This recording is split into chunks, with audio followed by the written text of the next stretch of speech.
ایک ایسی حدیث مبارکہ جو ہر شخص کو اس کا انجام بتانے کے لیے کافی ہے۔ سیدنا علی بن ابی طالب روایت کرتے ہیں کہ نبی صلی اللہ علیہ وسلم ایک جنازے میں تھے۔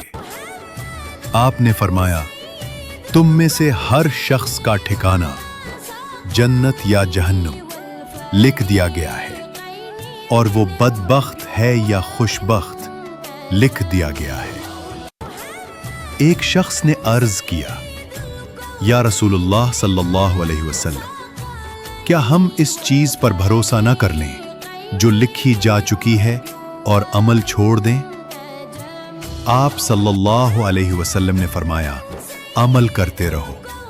ہر شخص کے لیے وہی کام آسان کیے جاتے ہیں جن کے لیے وہ پیدا ہوا ہے۔